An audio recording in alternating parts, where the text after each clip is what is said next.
We have done several consultations, and consultations are still going on between the various stakeholders.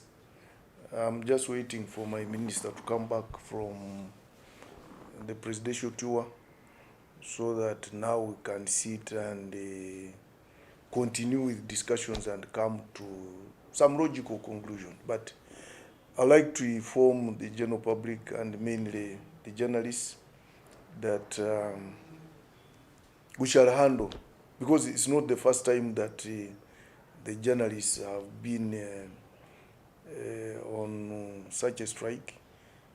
We shall sort it out. We shall sort it out. And I think by next week, we shall be having a position. Do you think someone will say that impunity? I think the word impunity is harsh. It is a bit harsh.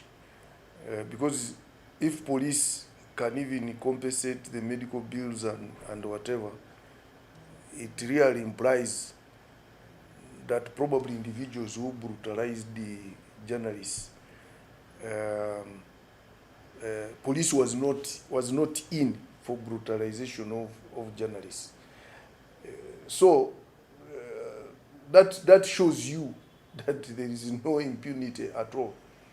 So I strongly believe we shall really sit and harmonize positions.